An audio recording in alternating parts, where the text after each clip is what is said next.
Good morning, everyone. Suzanne Taylor-King here for another amazing live episode of Unlock Your Way with STK. And we're here today with the incredible Deirdre Martin, all the way from Ireland. So for all my Irish people in the house, this is your girl. She's a brand strategist, business mentor, and all around amazingly funny, charismatic, incredible human I got to connect with. And I just knew I had to bring her on and have this conversation for all of you. So welcome, Deirdre. Thank you so much, Suzanne. It's a privilege and an honor to be here. Thank you for having me. Oh, you're so welcome. One of the things I love about you, your content, and just the way you show up is this idea of being uncopyable and how you have to tell us how you got to that place. So, a little Mm, bit of your story about how you got there. okay, where to start with that? Firstly, I think it's really common when business owners start out to look at all of the other businesses that they know and try to model what they create or build based Mhm. on what they've seen other people do, or model the companies that they worked in, but maybe tweak one or two things. But actually, what I realized was that what we need to create is a category of one, so that when you show up for your ideal clients, that you're the only person that they think of when they're looking for a particular thing. And the Yes. best way to do that is around positioning and strategically placing yourself, whereby even if I'm a business mentor, I don't call myself a business coach per se, I do a little bit of business coaching. But, Suzanne, you and I do a lot of similar things in what we do with our clients. But you're uncopyable. You do really cool stuff with your clients. I'm uncopyable because I have my own unique frameworks and methods that I bring clients through. So when people think about strategy and messaging, they think about me. Yeah. When people think about, Coke, they think about Coca-Cola. Yeah, you might think, well, Pepsi are trying to copy Coca-Cola, but Pepsi can never be Coca-Cola, right? Right. You look at brands like, I don't know. I want to say cars. You want to look at car brands, and you think of the word safety, and which brand comes to your mind when I say Mhm. cars and safety? Which one Volvo. crops up for you? Volvo. Right. Okay. So to be uncopyable, Yeah. what I figured out was I can be just like everybody else. I can look at all of these people who are out there and look at them and consider them to be competitors, but we're not competing together. We're not in the same Yeah. race. And it doesn't have to be a race. And there's enough people online, on LinkedIn, on all of the social media platforms in the world for us all to be successful. Yeah. But what we need to do is give them a reason to choose us. And the best way to do that is to be uncopyable. And that can be with how you look, how you sound, the quality, the feeling that people get when they work with you. It can be your location. There's so many different ways you can create that uncopyableness, Mhm. but it's figuring out what is everybody else doing? How are they all zigging? And it's looking at them in that way, not to compare, but to say, okay, they're all zigging. I'm going to zag. I'm going to go this way. And then when you do that, that's how you position yourself in the mind of your clients in terms of being the only one who's doing that thing. Yeah.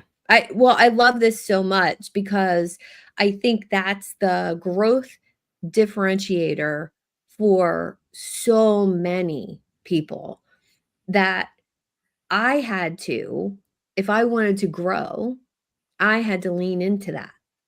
And it takes some bravery and it takes some willingness to be unique and stand in whether it's your personality, your unique genius. For me, it was answering this question of how I do what I do. And instead of me saying, oh, I don't know, you just do it, I actually had to explore what are the steps? Like they're unconscious to me. But if I'm going to teach it, write about it, mentor somebody through it, I need to know the steps. What are the steps? The micro steps, the big steps. And that's really work that has taken me years, but it's also very introspective journey that most people aren't willing to go to. Yeah, you're so right. And I think it is absolutely the growth differentiator. And a lot of people never get there. And other people, when they start their business, they have it. They have it Yeah. immediately. And they're Yeah. very fortunate to have that. And that could be because of a vision that they have that positions them that way from day one. It could be because they've come up with something that's so innovative that nobody's ever going to be able to copy them. And so I think it is very much around looking, like you said, at all of the things that you have in your business and unpacking it. And for me, it was a little bit around, okay, well, I'm doing it. I'm doing this. I'm doing it this way. How can I make that difference so nobody else can do it in my way? And, you know, one of the great things that can help in doing that is naming your process and your framework, because once it's yours, and I know you talk about this, Suzanne, it's your IP and your method. And once it becomes your IP and your method, well, that in and of itself makes you uncopyable. And that is the thing that you can become known for. So it helps you to grow. Yeah. Yeah. And I think, there's a couple words and, things that I'm big on words and Latin meaning of words and all of that. And there's a couple that really stuck out to me when I was looking at my process and what I do. And the thing I love about you is that, you're using unique words in almost every piece of content you have, whether it's your podcast, whether it's your content on LinkedIn, which is where I follow you, but you're using not jargon. Jargon, industry jargon is different. This is words that have meaning to you and your business. And then for the people that are reading your content, they're like, oh, I want to be uncopyable. Because that identifies you to me, because I don't see hundreds of other people using that word. And that in itself is a unique differentiator in the market. And I remember working with a branding person a couple years ago before I extracted, what I'm doing now. And I said, I want to be a eudaimonologist, because it's this Greek word, daimon, that's the inner best version of yourself. And I want to help and guide and mentor business owners to bring out that inner best version of themselves, show it to the world, and profit from it. Well, I'm just going to name it. And she looked at me and she said, you can't do that. I said, why? Well, because nobody knows what it is. Well, that excited me. That I was like, great. I don't want anybody to know what it is, because I want people who are curious to ask me what it is and have that start a conversation. And the people who don't are not my ideal clients. And it was this freeing moment of totally being yourself. Yeah, I love that. And I think what you can do, a way to become uncopyable, you've just described it perfectly, is part of your messaging. So usually one of the first steps for every client that I work with is I work on uncopyable messaging. And what that looks like is creating a brand story for them, but in my unique way, also incorporating the story brand framework. But it's story brand on steroids, right? That's how I do it. So I've got my way to leverage story brand and make it even better.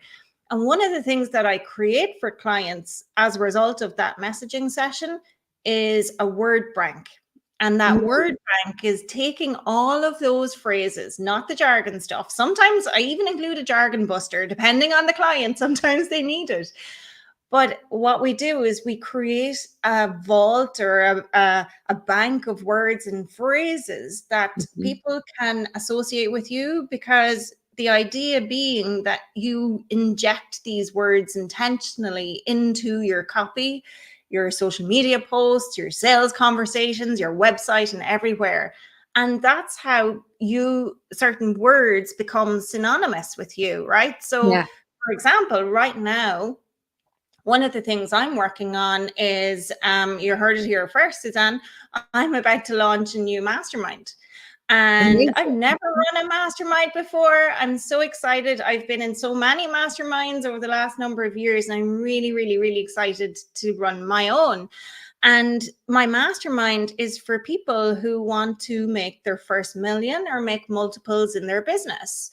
So I'm calling it Millionize. I want people to be millionized, and it's going to be the Millionized Mastermind.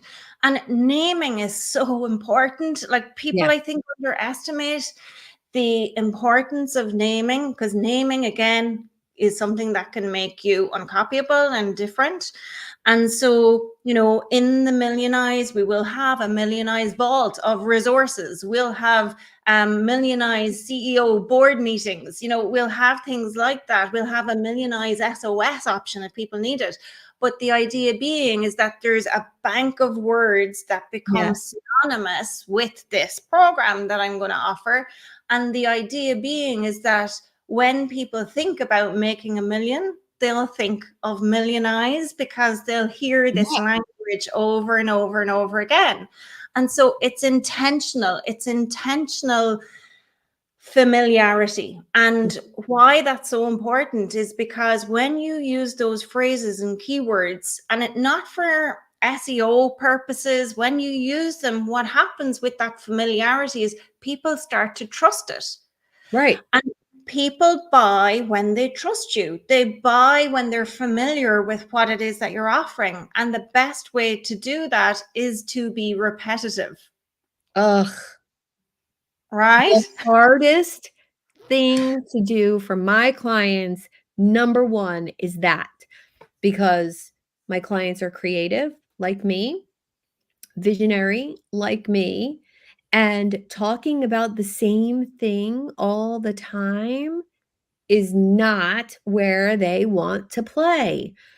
And I remember having that conversation with a whole group of clients, and I said, pick 5 topics and you talk about those 5 topics all the time on social media. That's it. Those 5 topics, details of those 5 topics, and they all lead to wherever you want people to go. And it's the hardest thing to do when you're creative and visionary and multi-passionate, but it's the utmost important thing to do, is exactly what you're saying, to be repetitive, use those same words all the time. So now, what advice do you give the multi-passionate, creative visionary who might read something this morning? This is me we're talking about right now, who read something this morning about a SaaS company, software as a service, that is doing some amazing things in the cold email sales genre, unlike any other. I don't like cold email, but this angle intrigued me, and it sent me down a 20-minute rabbit hole this morning, learning about this software and sending it to my sales coach. And I love talking and learning about stuff like that, but I had to learn to not share it with everybody because it confused the market. Yes, and if you confuse, you'll lose. Yeah. But I hear you. I hear you about those things. I love AI. I'm an avid AI user. I promote AI. I recommend that people use AI. And I think that there is a time and a place to talk about those things. I Mhm. think that those things can 100% support and serve your audience. But I think once you come across something like that, I think the key word for me that I took from what you were saying about your 20-minute deep dive into that rabbit hole was learning. You were Mm. learning something. Mhm. And, learning is good. Learning is safe. And learning can make us feel good. But equally, there are opportunities and ways that we can grow by learning. And so I think what you said, you hit the nail on the head. It's about learning those things, maybe trying them yourself before you share and introduce them. Yeah. But then, and you've got an episode on your show already, Suzanne, about content pillars, because I listened to it and, Mhm. I know you do.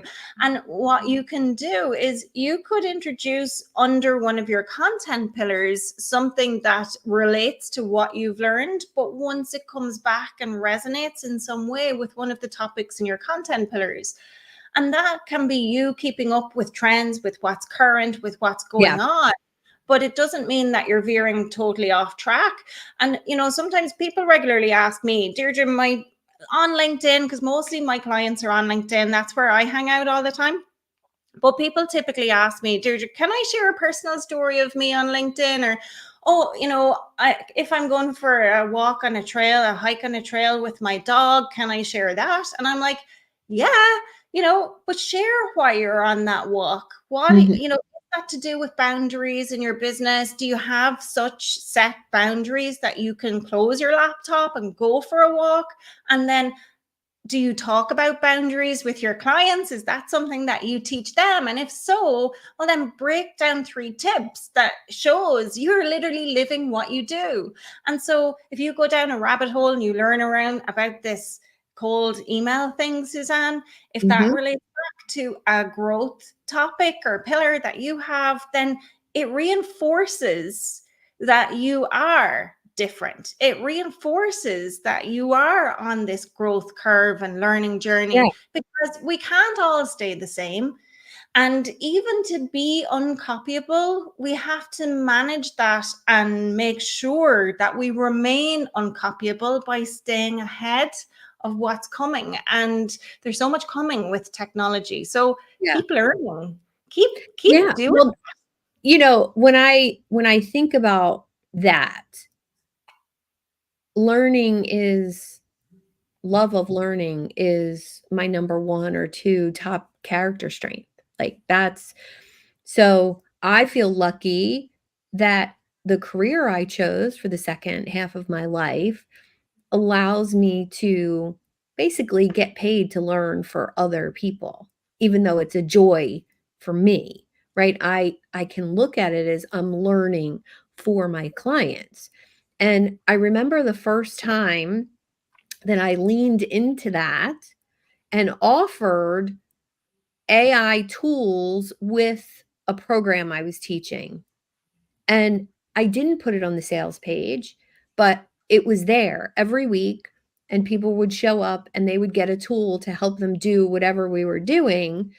And at the end of that 7, 8 week program, that was everyone's favorite part. And I didn't use that to market. I didn't use it to sell the program. It wasn't one of the bonuses. It was a surprise when people got there. And Mhm. every single person was that. That was the thing that made it so much more valuable. And Mhm. that made me say, that's part of my unique genius. It has to be included with everything I do. And standing in that, how do you help people have the bravery? I have built in bravery, but many people don't How do you tackle that piece of it? Oh, that's such a great question.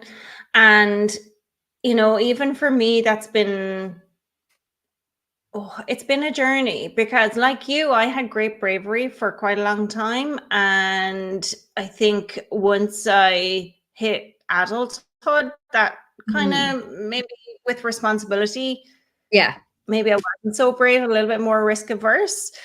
But I think one of the things is encouraging people to stretch themselves very much and identifying if there's a fear, what that fear is and why you're letting it hold you back. Because one Yeah. of the things about being uncopyable is that you need to be brave. You Yeah. need to be able to not just step outside your comfort zone, but step so far away from your comfort zone that there's no going back, Mhm. because in your comfort zone other people can get there. Yeah. And the question comes down to personal. It's a personal decision, it's a personal check-in. You know, how successful do you want to be?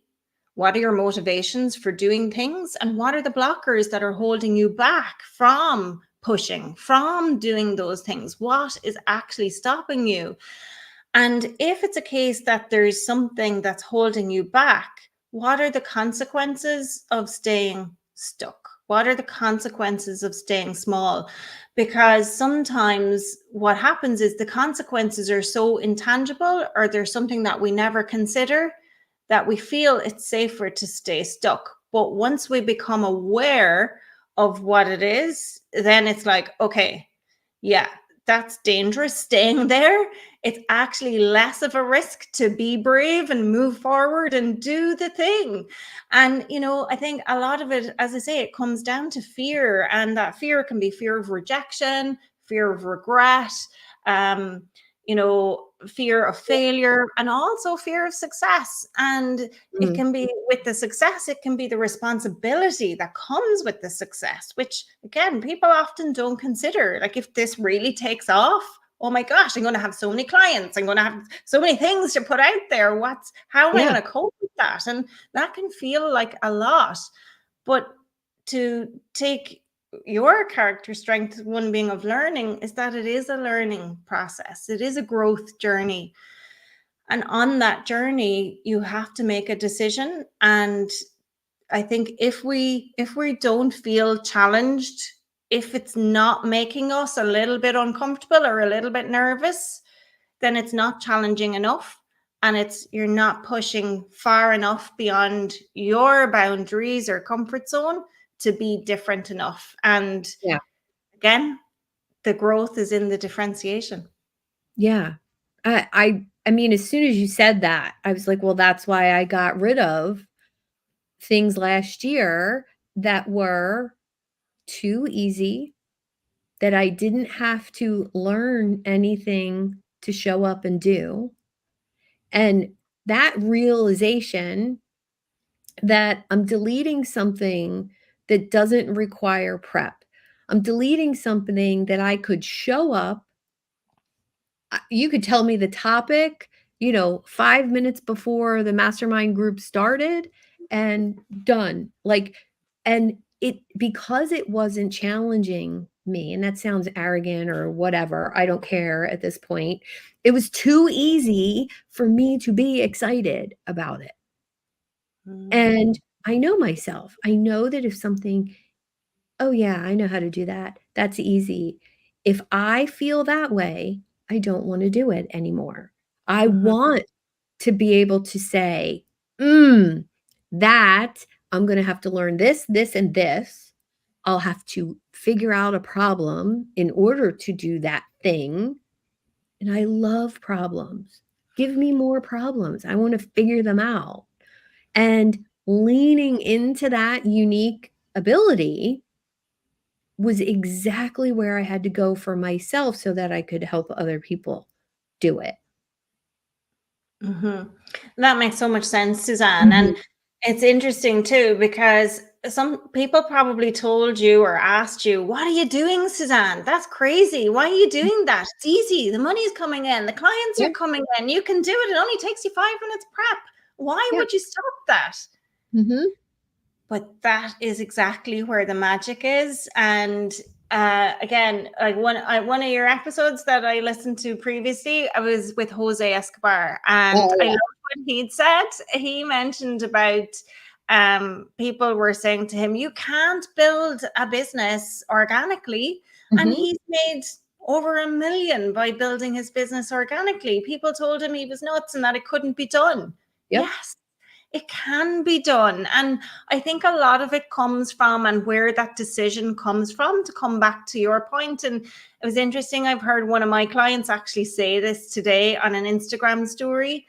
And what she said was, and Jose had that same realization, it's like where it's easy, it can feel like it's a hobby. Yeah. Right. And Yeah. our businesses are not hobbies. We are in business to make money.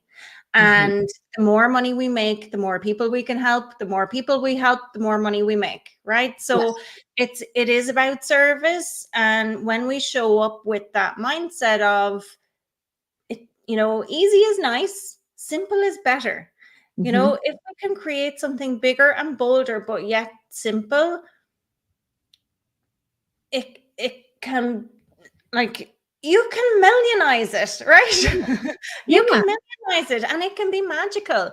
But I love that you're totally stretching yourself with what you're Mm-hmm. doing and stepping away from what feels too easy. So Yeah. kudos to you. Well, I wanna know, like, that line of decision. I'm always reminded of Bright Line Eating and Susan Pierce Thompson's work with just becoming the person who no longer does a thing, right? To change a habit. And I remember making a comment one time on social media about just deciding, like, just draw a line in the sand, step over the line, and decide that Suzanne or Deirdre doesn't go back over that line again. I'm no longer that person, whether it's giving up drinking or smoking or Diet Coke. It was Diet Coke for me, right? It was Suzanne doesn't drink Diet Coke anymore. Okay, Mhm. just become that person. And in business, that line of decision, and I got some criticism for that comment. "Oh, it's not that easy." Yeah, to me it is. To Yeah, me, me too. just decide. Yeah. What did that look like for you when you got to a point where you knew you had to take this combination, this unique combination of knowledge that you acquired over the years? What was the decision for you that truly changed things? Hmm. Great question. And like you, yeah, I gave up alcohol. That was my line in the sand, no alcohol Mhm, for 2023 and a lot of 2024. So I think the decision for me was actually at the end of 2022. So my business started in January 2021. And initially, when I started, I began and I was going to be a customer experience specialist. I love customer experience. And that was quite niche, and how my approach was totally unique. And I started to get some clients. From the very first post I put on LinkedIn, I got a 5-figure client. Okay. amazing. It was amazing, but I did not enjoy working with those bigger clients. And Mm, I really wanted to work with small business owners who didn't have access to a lot of the tools and training and things that I learned throughout a 20-year corporate career. And I really wanted to be able to help them in that way. But it mhm, took me a while to figure out what that was going to be. And in my time figuring it out, my bank account started to like run low, so low. mhm. Yeah, And the difficult conversations started to come with my husband, where he was like, "Hey, Dee, you're going to be able to contribute to the mortgage this month?" And I'm like, "I'm not sure." yeah, And that was really freaking scary. And why it was so scary was because I really did not want to go back to my old corporate job. I was not happy. I was on this hamster wheel where I was going in every day. I mean, I did a good job. I got loads of promotions and I was making really good money. I was making more than 6 figures. And I just would rather work 80 hours for myself every week than work 40 hours for someone else. And so it got to the stage where I had no money left in my account. It was December 2022, but I fundamentally believed that I could make a difference, that I could serve people and that I could help them. But I'd gotten lost in my journey. And so I had a coach, and what had happened was, because funds had gotten so low, I'd paused my coaching, or we'd finished and I hadn't renewed. And I had some money set aside for tax for the following year. And there was a guy I'd been following on Instagram for some time, and I just loved his content. It really spoke to me. And I reached out to him and I was like, I just can't put my finger on what's holding me back, why things aren't working. And that was the thing for me. He was like, okay, I can help you. And I'm like, right, I have no money. I can give you the money I have. He was like, I usually work with people for a year. I'm like, can't afford to pay you for a year. He was like, do you want to join my group program? And I'm like, no, I've been in tons of group programs and, you know, this isn't working for me. And I know things are good. Like, people are reaching out and they're like, Deirdre, your content is really helping me. Deirdre, I've made money from just doing what you tell me to do in your content. And I'm like, why aren't they paying to work with me? And so the decision was, he said he would work with me for 3 months. And so all of my money was gone. And I had only paid him for 1 month. And I did not know where the money was going to come from to pay my mortgage, to pay this guy who I just hired. I had no idea. But that, the idea that I did have, or the belief that I had, was that I can absolutely help people. And I was so confident that I could help people because I was helping people, and these people were getting incredible results. One of my clients went from 300K to 900K in less than 12 months. And I'm like, I can do this. Yes. But why aren't they coming? So that decision was, it's like this, Deirdre. You've got to make this work now. This has to work now. No more hobby. This is not a hobby anymore. You've done the figuring out. You've done the learning. You're getting the results. You need to take serious action. Serious action. Whatever it takes. And within 3 months, I was nearly at 100K. Beautiful. And it just went from there. But that was the decision, Suzanne. That decision was, it's make or break here. I've got to get really serious about this. And you know, a lot of it was not necessarily drawing a line in the sand for me. It was putting a stake in the ground. I wanted to serve everyone, and a part of me, and I think this was perimenopause, to be honest, as well. I was afraid, and I'd never experienced fear before like it. I never suffered with anxiety, but this was anxiety about calling out who I really wanted to work with. I was anxious about calling out who I wanted to work with. Like, what? Why? I don't know. But once I got over that and got over myself, got out of my own way, things took off. And oh my gosh, the ideal paying clients they're reaching out to me to say, Deirdre, how can we work with you? It's just been a game changer. Yeah. I love the fact that you were willing to invest in yourself because of that internal belief. Like, you were already getting results. You were confident in the transformation that you were providing. And I think that's key. Step one, be confident in the transformation you're providing. And if you're not, get that way, because that's what's required. You have to be. You have to believe in your own product. You have to be a product of your product too, right? You have to do the work. It's plainly obvious that you did the work on yourself first. And I think that's a missing piece in so much of the internet marketing world, content world. And I want to ask now, content marketing is interesting to me, putting content out there in order to meet people, right? In order to have people reach out to you, in order, to maybe have somebody hire you.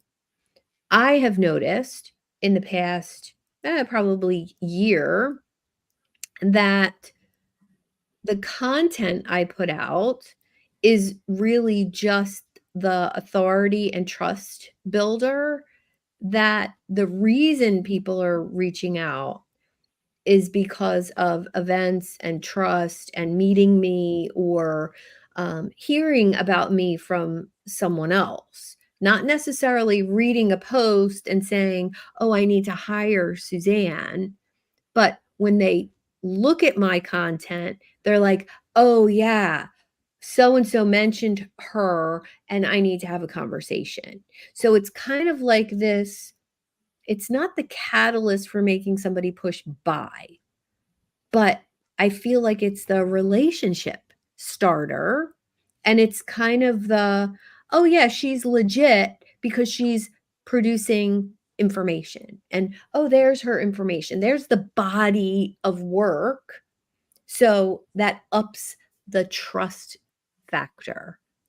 Have you noticed that for yourself as well? Yes, and for clients. And Mm. I think very much, part of my strategy, the third part that I would say is the how to raise your hand and say I'm open for business piece, Mm. and doing that in such an effective way that it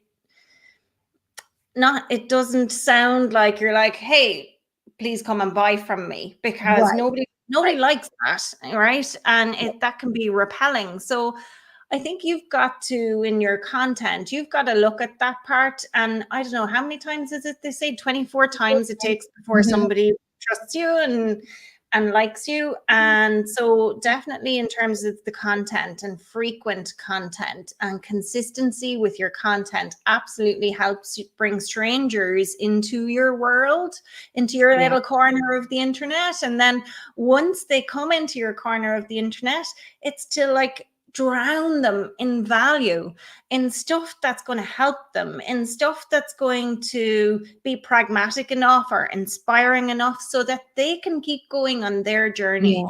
And they get a little nugget of wisdom, or something that they can take that makes their life or their day or their business or their relationships better or their bank account better, well, then they're going to be like, oh my gosh, that was amazing.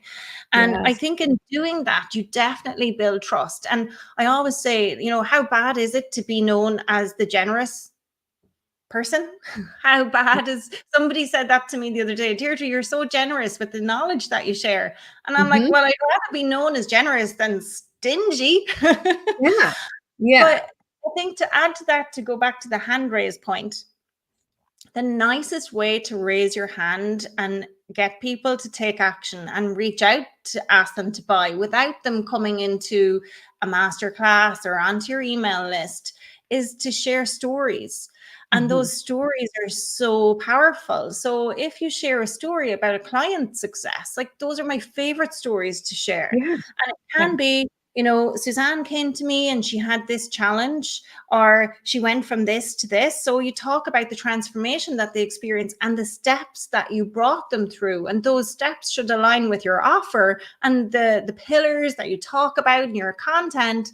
And so at the end, you can say something like, I am available to work with however many more clients right now, or Mhm. add some scarcity and urgency, or tell people, put in your one-liner or your I help statement. These are the people that I help. And when you do that, you will get more people reaching out to ask to work with you, especially if you've been warming them up by drowning them in value. Yeah. Yeah, I think it's the value thing for me that really, I always use the term massive value, and people will ask, like, "Well, what's massive value?" And, it all depends on how the person in front of you, perceives value. So it could be time, it could be a comment, it could be a share, it could be advice, it could be introductions, it could be for somebody yesterday who I just met, massive value to him. He was telling me he was getting ready to close a deal right after his conversation with me. And he mentioned the name of the company. And I said, "Oh, the dental supply company? I happen to have a 20-year career in dentistry. If it would help you close that deal to have a business coach who used to be a dental hygienist in your pocket, please drop my name." It helped him close the deal. Well, I'm not expecting money from that. I'm enhancing my relationship with that person and being of value, of service. I don't know where it's going to lead. I don't have an expectation of where it's going to lead, but that's how you have to show up in the online space today, whether it's in a post or a video or anything that you're talking about. That's what gets people to know, like, and trust you. And I hate to say it, but there's been in 15 years, there's never been a post on social media for me that has driven someone to a sales page and made them click buy for anything over $1,000. Not Mm. one, not ever. It's always been a trust-based conversation or some sort of group interaction that's made people click purchase. That's interesting. And, to come back to the value piece, from a customer experience perspective, value is actually measurable. And most Yes. people aren't aware of this. There is a formula for value. And I talk about this a lot because it comes back to brand strategy. But actually, a lot of the stuff that I do in brand strategy, interestingly, is about customer experience. But I don't call it Mhm. that because a lot of my ideal clients don't really grasp the full extent of what customer experience Right. actually is. But value, the formula for value is equal to experience minus expectations. Oh, that's Value awesome. is experience minus expectations. So your guy yesterday, he was like expecting you to probably come on and have a coffee chat and try and sell him something. And Mhm. actually, what you did was you so surpassed his expectations by not selling him anything that he went off thinking that's incredible value. And Suzanne, I bet my bottom dollar he will be back to work with you once those funds start rolling in from that contract. He will be back because you gave him. Entirely possible, Yeah. but the being of value like that to people and not having the expectation, um, I think that's the key in entrepreneurship because when we're first starting out, and like you said, the bank account is 0, there's a panicked energy of feeling like, "Oh, shit, I gotta make this work. I gotta sell something today." And that feeling, that energy or whatever you wanna call it, is felt by other people, and you have to be able to turn that off and truly, you know, either be of value, be of service, show up powerfully still, even if the bank account is 0. Yes. Yes. For sure. And that's very difficult to do. And I think a lot of it is when you're going into a call, it's that scarcity mindset. It's to think Mhm. this person owes me nothing. Yeah, And it's to think, I don't need to get anything from this. If I give value, I'll get what I deserve. And, deserve can sound like a strong or maybe a strange phrase to use, but actually the more value you give, the more you'll get back. beautiful. Yeah. Perfect segue into saying thank you for being here and having this conversation today. It was really fun. Thank you for the value equation. I will be using that for sure. That resonates with me a lot. And how can my listeners become fans of yours? Oh, well, amazing. And vice versa, because we're streaming to my Instagram or my LinkedIn live right now. So I'm going to ask you the same Beautiful. thing, Suzanne. But people can connect with me on LinkedIn. Just search Deirdre Martin and I will come up. Look for the headline about uncopyable brands and you'll find me there. And what about you, Suzanne? Where can my followers find you? Same, Suzanne Taylor-King on LinkedIn. That leads everywhere, newsletter, website, all the things. I'm honored to have this conversation with you, and I look forward to more because there's so much synergy in what we do, yet you and I do different things. And I want to just say this is an example of why you should connect with people who have the same label as you. So if you call yourself a business coach, like I used to, and like Deirdre used to, and don't think that you shouldn't connect with other business coaches because there's a distinct possibility that clients of mine need Deirdre's unique expertise. And there's entirely possible that clients of Deirdre's could use part of my business acceleration process or my charisma code process. And when you actually open yourself up to that, this is my little soapbox for today. When you open yourself up to connecting with like minds who have a unique process for doing what they do, you are creating an inner circle referral network for yourself that will result in more business for you than anything else that you work on. So keep enhancing those relationships and deepen the ones that resonate with you, like Deirdre and I did today. And hopefully that inspires you to get out there and connect with some like minds. Here, here. Thank you, Deirdre. Such a pleasure, Suzanne. Let's do this again. We will. We will. I know it. Have a great day, everyone.